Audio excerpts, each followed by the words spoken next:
Seja muito bem-vindo ao meu canal, eu sou o Guilherme Vieira. Vocês estão aqui no meu cenário, né, no meu escritório.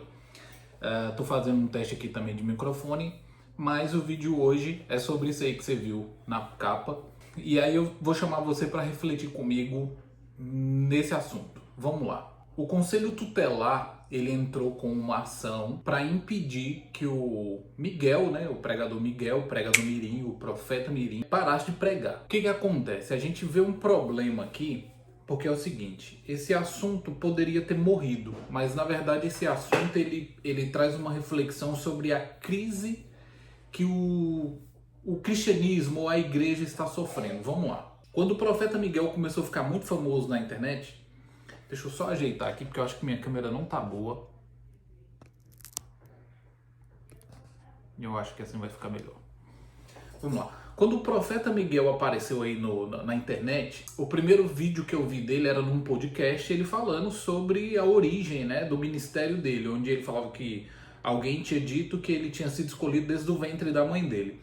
E obviamente ele fez uma malandragem que eu já vi muito evangélico fazer, que é usar o versículo, né, a passagem bíblica que fala sobre o chamado de Jeremias, né? E aí ele atribui a si aquela palavra, aquela mensagem, aquela promessa. Daí eu já vejo um grande problema, né? Aquele menino se comparar com o profeta Jeremias. Mas até aí, tudo bem, vamos lá. Depois a gente vê vários vídeos, né, do Miguel profetizando e pulando e desmaiando e falando em línguas e fazendo aquele sensacionalismo todo. E alguns cristãos, principalmente de igrejas mais conservadoras, mais bíblicas, criticaram, disseram, pessoal, isso aí não é profecia, isso aí é show, é teatro, tá? E essas pessoas, obviamente, foram criticadas. O que acontece? O primeiro problema está justamente aí. O cristão não ter maturidade para entender que o Miguel estava fazendo não era profecia, não era de Deus, não era obra do Espírito Santo. E aí precisa que profetas de verdade se levantem e comecem a denunciar, dizendo, pessoal, isso é palhaçada. Isso não é real, isso é sensacionalismo, isso é teatro. Eu lembro até que eu fiz um vídeo dizendo que muita gente trata aquilo como uma novidade, quando na verdade não é. Aquilo existe dentro da igreja evangélica já de muito tempo, entendeu? De vez em quando surge uma pessoa assim.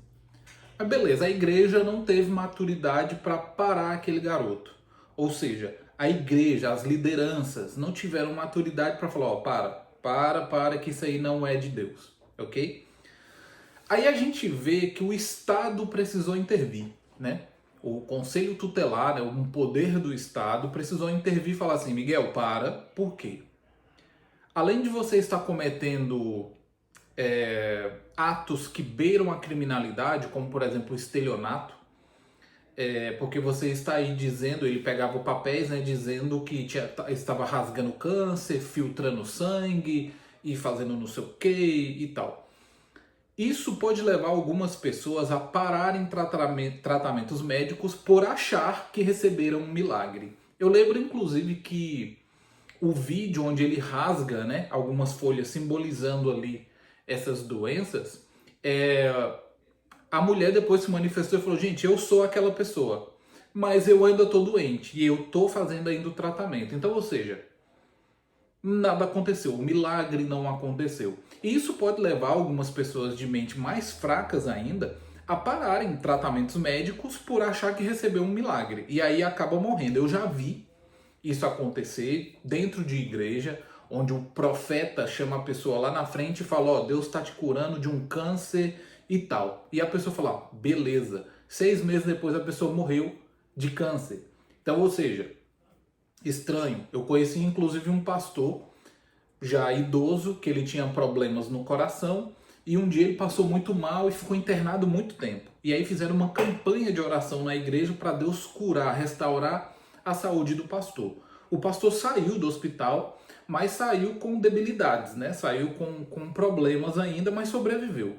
E aí fizeram um culto de celebração, né? Porque Deus tinha feito o milagre da cura e restauração da saúde do pastor. Algumas semanas depois, estava lá o pastor sofrendo problemas com a mesma doença. Então, ou seja, Deus não curou? Deus não tinha curado? Deus não tinha reestabelecido, restaurado a saúde do pastor? Como é que agora ele tá... Aí o pessoal, não, mas é porque ele ficou com sequelas. Gente, Deus não deixa sequela. Ou ele cura ou ele não cura, ok? Nenhuma pessoa na Bíblia que recebeu um milagre, ela recebeu o milagre pela metade. Então as pessoas precisam tomar cuidado com isso. Então, ou seja, o Conselho Tutelar foi lá e falou, ó, além de você estar fazendo coisas que beiram o estelionato, você também deixou de estudar. Você é um garoto de 15 anos que não está indo para a escola para ficar cumprindo a agenda, para pregar a igreja, para ficar fazendo missões, né? E aí eu já me chamo a outra atenção, que é o seguinte, o cara tinha o poder da profecia e tinha o poder da cura, mas ele não pregava em hospitais. Ele não pregava na Cracolândia, ele não pregava em lugares onde o povo está necessitando, não. Ele pregava em lugares fechados e em alguns lugares você tinha que pagar para poder ter acesso a essa pessoa. Então, ou seja, era show, era business, era negócios. Tá aí, mais um problema. Mas beleza, o Conselho Tutelar teve que intervir porque a própria igreja não teve maturidade para parar o cara. Quando o Conselho Tutelar manda ele parar, ele para. E aí a gente já vê outro problema. Que ministério profético é esse que o Conselho Tutelar manda parar e ele para? Manda calar e ele cala. Pedro não disse que era melhor obedecer a Deus do que aos homens? Jeremias ele foi jogado dentro de um poço. As pessoas fizeram coisas absurdas contra Jeremias e Jeremias não parou. E vemos aí, por exemplo, Elias. Elias teve que se esconder numa caverna, Elias teve que ser alimentado por corvos, mas não parou o seu ministério. Aí o profeta Miguel, o Conselho Tutelar chega, manda parar e ele para. Então que ministério profético fraco é esse que um poder do Estado que não tem nenhum poder tão grande assim, porque ninguém chegou assim, ó, ou você para ou a gente vai te prender, ou você para ou a gente vai te torturar, como fizeram com os apóstolos, ou você para ou a gente vai te matar. Não, o Conselho Tutelar falou assim, ó, ou você para e volta para a escola, que isso aí tá errado. E ele parou. Outro problema, pessoas comemorando a intervenção do Estado. Pô, Guilherme, então finalmente alguém foi lá e parou o cara. Sim, só que não era para o Conselho Tutelar ter feito isso, era para a igreja ter feito isso, era para o corpo de Cristo, os membros do cristianismo terem falado, querido, para. Só que a gente deu palco. A gente transformou em diversão, a gente transformou em meme, a gente brincou com aquilo, a gente criticou e tudo, outras pessoas não nos ouviram e deu toda aquela pataquada, todo aquele problema. Então esse vídeo aqui é para te fazer refletir, é para te fazer pensar sobre esse assunto. Já pensou se a igreja tivesse maturidade e não tivesse deixado esse garoto pregar? Na verdade, o problema não está nem em pregar, entendeu? Jesus, ele pregava com 12 anos. Só que a gente tem que ter um limite. A própria Bíblia diz que Deus enviaria meninos como instrutores para o povo como punição. E a gente hoje vê um menino que não está, na verdade, nem pregando, porque se você conseguir me mostrar um vídeo onde o Miguel prega o evangelho, aí eu calo a minha boca. Mas todo vídeo do Miguel, e normalmente os vídeos eram produzidos por ele próprio, ele mandava filmar e ele próprio postava nas redes sociais. Cortes e todos eles com sensacionalismo, justamente para causar aquele impacto. Inclusive eu ouvi áudios aí dele querendo processar pessoas porque criticaram ele e tal. Então, ou seja, não tinha nada de Bíblia.